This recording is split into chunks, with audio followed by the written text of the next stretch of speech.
నమస్తే. ఇన్నాళ్ళు నన్ను సపోర్ట్ చేస్తూ, ఎంకరేజ్ చేస్తూ మీ ప్రేమని నాకు అందిస్తున్న ప్రతి ఒక్కరికి కృతజ్ఞతలు. అలాగే ఈ వీడియో కూడా ఖచ్చితంగా మీకు ఉపయోగపడుతుంది. లైక్, షేర్ అండ్ సబ్స్క్రైబ్ చేసి మీ సపోర్ట్‌ని నాకు అందించండి. అలాగే ఈ వీడియో పట్ల మీకున్న అభిప్రాయాన్ని కామెంట్ సెక్షన్‌లో కామెంట్ చేసి తెలియజేయండి. ఇప్పుడు వీడియోని చూద్దాం. నమస్తే, వెల్కమ్ టు అవర్ ఛానల్. నేను పద్మిని. ప్రస్తుతంతో పాటు ప్రముఖ ఆధ్యాత్మికవేత్త, శ్రీ విద్య ఉపాసకురాలు, ఎనర్జీ వాస్తు స్పెషలిస్ట్ శ్రీమతి జయప్రద గారు మనతో పాటు ఉన్నారు. మాట్లాడదాం. జయప్రద గారు నమస్తే అండి. శ్రీమాత్రే నమః. ఎలా ఉన్నారు? బాగున్నాను. నేను బాగున్నానండి. ఇకపై రెగ్యులర్ గా మాకు సమయం ఇచ్చి వీడియోస్ ఇవ్వాల్సిందిగా మనవి. తప్పకుండా కాంబినేషన్ చాలా ఇష్టం నాకు. Thank you. నాకంటే చాలా సమయస్ఫూర్తిగా అడుగుతుంటా ఏ విషయం క్వశ్చన్స్ అయినా. అలా అడిగినప్పుడు ఏమవుతుందంటే చాలా విషయాలు చెప్పాలనిపిస్తుంది. అందుకని ఖచ్చితంగా నాకు ఇంట్రెస్ట్ తప్పకుండా వస్తాను. వాగ్దేవి అనుగ్రహం ప్రతి ఒక్కరి మీద పరిపూర్ణంగా ఉండాలని మనస్ఫూర్తిగా కోరుకుంటూ మరి మొదలు పెడదామండి. తప్పకుండా. జూలై 1వ తారీఖు ఈ రోజు రాశి ఫలాలతో మీరైతే చాలా బ్యూటిఫుల్ గా, ఎందుకంటే మీరు అనాలిసిస్ లో కూడా ఉన్నారు. అంటే జాతకాలు చెప్పేయటమే కాదు, వాళ్ళ బిహేవియర్ ఎలా ఉంటుంది అనేది కొన్నేళ్ల బట్టి మీరు పరిశోధనలోనే ఉన్నారు కాబట్టి రాశి ఫలాలు కూడా డెఫినెట్ గా చాలా అక్యురసీ వస్తుంది మీరు చెప్పేటటువంటి విధానంలో. రైట్, ఇక జూలై 1 నుంచి చూసుకుంటే రకరకాల మార్పులు. అటు కాలసర్ప దోషంలోనే ఇప్పుడు గ్రహస్థితి ఉంది అని చెప్పుకోవచ్చు. అలాగే శని యొక్క వక్రం ఉంది, గురువు యొక్క అతిచారం ఉంది, మళ్ళీ కుజుడి వక్రం ఉంది. ఇట్లా రకరకాల గ్రహస్థితి. ఏమిటి ఇంత అలాగా మూకమ్మడి దాడి అంటారు కదా, అలానే ఉందా అనిపిస్తోంది. మరి ఏంటి ద్వాదశ రాశుల వాళ్ళకి ఎలా ఉంటుంది? ఈ విషయాలన్నీ ఒక్కసారి మీ ద్వారా. తప్పకుండా. అయితే మనకి గ్రహాల అనుగ్రహం లేదు అని అనుకుంటున్నాం కదా. దీనికి కారణం ఏంటంటే మనం చేస్తున్న కొన్ని తప్పిదాలు. సో మానవులుగా మనం పుట్టిన తర్వాత కొన్ని విషయాలు మనం నియంత్రణ లేకుండా చేసే ప్రతి ఒక్క పని ఇవాళ అవి విజృంభిస్తున్నాయి. ప్రకృతి విలయతాండవం చేస్తుంది మన మీద. ఎప్పుడు ఎటు నుంచి ఏది వస్తుందో అని చెప్పకుండా చేసేస్తున్నారు. ఎందుకు ఇలా చేస్తుందంటే దానికి కారణం కూడా మనమే. ఎందుకంటే అకాలంగా చెట్లు నరికేస్తున్నాం, అంటే అకాలంగా ఇష్టం వచ్చినట్టుగా విసర్జన చేయడం, ఎక్కడ పడితే అక్కడ మాట్లాడడం, ఇష్టం వచ్చినట్టు మన మనుషుల్ని హీనంగా మాట్లాడడం. అంటే మానవుడిగా పుట్టాక, ఒక మనిషిగా పుట్టాక ఫస్ట్ మనిషిగా ఉన్నప్పుడు ఇంక తోటి మనిషిని గౌరవించాలి, తోటి మనిషిని హీనంగా మాట్లాడకూడదు. కానీ ఆ లక్షణాలు ఏమి పెట్టుకోకుండా మాకున్నది ఇంత అని గర్వంతో వెళ్ళిపోయిన వాళ్ళు, గర్వంతో ఎగిరే వాళ్ళు, గర్వంతో ఉన్న వాళ్ళకి ఇవన్నీ కూడా శిక్షలు. అంటే ఇప్పుడు ఏం చేస్తే పెద్దవాళ్ళు చేసిన ఏవైతే పుణ్యం ఉంటుందో అది పిల్లలకి వస్తుంది. మరి పెద్దవాళ్ళు చేసిన పాపం కూడా పిల్లలకి వస్తుంది కదా. ఒకప్పుడు ఎప్పుడో మనం చేసిన ప్రతి ఒక్క చర్యకి ఇవాళ మనం అనుభవిస్తున్నాం. ప్రతి చర్య అనమాట. అది ఎలా తీసుకుంటుందంటే ఇంకా విధ్వంసం చేస్తుంది. ఇప్పుడు మనకి కోపం వస్తే మనం నష్టపోతాం, మన కుటుంబం నష్టపోతుంది. ప్రకృతి కోపం వస్తే ప్రపంచము అల్లాడిపోతుంది. ఇది ప్రస్తుతం ఉన్న గ్రహస్థితి. ఇప్పుడు గ్రహ గమనాలు అన్ని కొన్నా మనకి ఎప్పుడు ఏది ఎలా నడుస్తుంది అనేది చెప్పడానికి లేకుండా ఉంది. ఇప్పుడు రాశి ఫలాలు మనం తీసుకుంటే మాస ఫలితాల్లో ఇప్పుడు కుజుడు అనుకూలంగా లేడు, రవి అనుకూలంగా లేడు, శుక్రుడు అనుకూలంగా లేడు, బుధుడు అనుకూలంగా లేడు.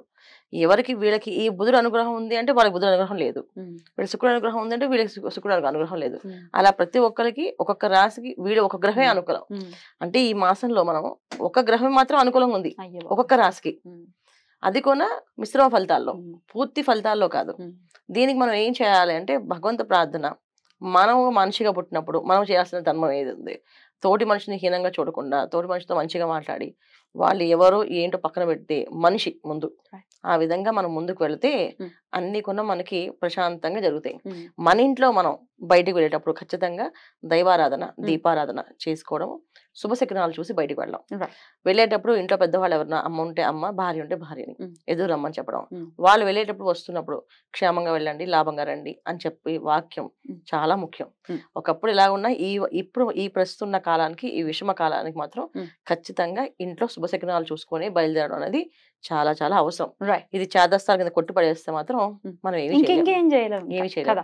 పాజిటివ్ యాటిట్యూడ్ ని మనం ఖచ్చితంగా పెంపొందించుకోవాలి, పాజిటివ్ గానే ముందుకు వెళ్ళాలి.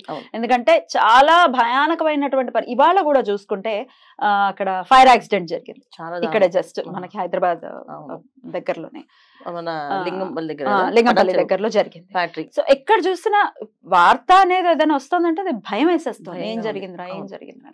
సరే, మరి గ్రహస్థితి ఇంత దారుణంగా ఉన్నప్పుడు డెఫినెట్ గా మనం మన జాగ్రత్తలు తీసుకోవాలి. దైవారాధన మస్ట్ అండ్ షుడ్ గా చేసుకోవాలి, అందులో ఎటువంటి డౌట్ లేదు. అయినప్పటికీ ఒకసారి ద్వాదశ రాశులకి విడివిడిగా ఒకసారి మాట్లాడుకుంటే పర్టికులర్ గా ఏ విషయాల్లో ఏ రాశుల వాళ్ళు జాగ్రత్త పడాలి అనేది ఒక్కసారి వివరించండి. తప్పకుండా. మరి మొదలు పెడదాం. మరి ధనుసు రాశి వారికి ఎలా ఉండబోతుందండి ఈ మాసం? ధనుసు రాశి వాళ్ళకి ఈ మాసం మస్తు మిశ్రమ ఫలితాలే కనిపించినప్పటికీ కొన్ని వ్యవహారాలు వీళ్ళకి అనుకూలంగా ఉన్నాయి. ఉమ్. మిశ్రమ ఫలితాలు ఎందుకు అన్నామంటే ఆరోగ్య విషయంలో, తర్వాత ఇంట్లో తల్లిదండ్రుల విషయంలో, పిల్లల విషయంలో కాస్త అనారోగ్య సమస్యలు కనిపిస్తున్నాయి. ఉమ్. ఉద్యోగ అభివృద్ధి ఉంది, ఉమ్. వ్యాపార అభివృద్ధి ఉంది, ధనలాభం అనేది జరుగుతుంది. ధనలాభం ఉంది వీళ్ళకి, ఆకస్మిక ధనలాభం అనేది జరుగుతుంది వీళ్ళకి. ఇంకొకటి ఏంటంటే స్థలం మీద, ఇంటి మీద పెట్టి ఇన్వెస్ట్మెంట్స్ ఏదైతే పెడదాం అనుకున్నారో అది ఖచ్చితంగా సఫలీకృతం అవుతుంది ఈ మాసంలో. చేయొచ్చు, లోన్స్ రావడం అని, లేదా డబ్బులు ఏర్పడడం అని అవుతుంది. అమ్మాలనుకునే వాళ్ళకి అమ్మే అవకాశం కూడా ఉంది. సో ఈ స్థాన చలనం అనేది కూడా ఉంది వీళ్ళకి. ఇవన్నీ కూడా జరుగుతుంది ధనుసు రాశి వాళ్ళకి ఈ మాసంలో.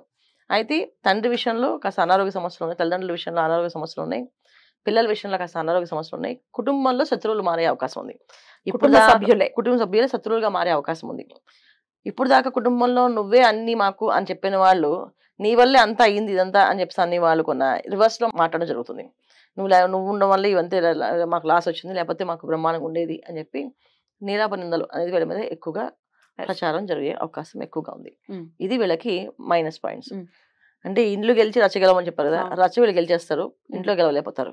అది ఈ ధనుసు రాశి వాళ్ళకి ఈ మాసంలో. ఇంట్లో గెలవలేకపోతే అశాంతి అనేది అనివార్యం అయిపోతుంది. అది మెయిన్ అది. ఎందుకంటే వీళ్ళకి చతుర్థ స్థానంలో శనేశ్వరుడు, తృతీయ స్థానంలో రాహు, ఈ రెండు కూడా ఏంటంటే ఇక్కడ కుజకేతువులు ఇద్దరు వాళ్ళని చూడడం, మనశ్శాంతి అనేది లేకుండా కంటిన్యూగా ఏడ్పించే రకాలు ఏంటంటే ఇంట్లో వాళ్ళే, బయట వాళ్ళు ఎవరు కాదు.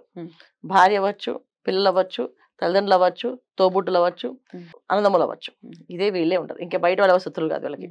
వీళ్ళని గెలవాలి, వీళ్ళు గెలిచేలా ఉండేటట్టు వీళ్ళు ప్లాన్ చేసుకోవాలి. ఏంటి అంటే అన్ని మేము చేస్తామని చెప్పి నెత్తి మీద వేసుకోకుండా అంటి ముట్టినట్టుగా తామరాకు మీద నీటి బొట్టు ఎలా ఉంటుందో అలా వీళ్ళు ఉండగలిగితే అన్ని వీళ్ళకి అనుకూలంగా ఉంటాయి.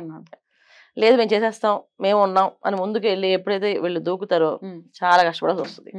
ఈ మాసంలో మాత్రం అలాంటి పనులు ఏమి చేయకూడదు.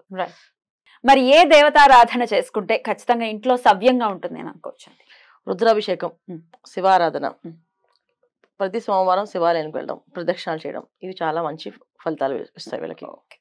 ఖచ్చితంగా అది చేసుకుంటూ ప్రశాంతవంతమైనటువంటి వాతావరణం ఇంట్లో వీళ్ళకి కలగాలని మనస్ఫూర్తిగా కోరుకుంటూ ఇక నెక్స్ట్ వీడియోలో మకర రాశి గురించి మాట్లాడుకుందాం. థ్యాంక్ యూ సో మచ్ అండి. నమస్తే. నమస్తే అమ్మా. శ్రీమాత్రే నమః.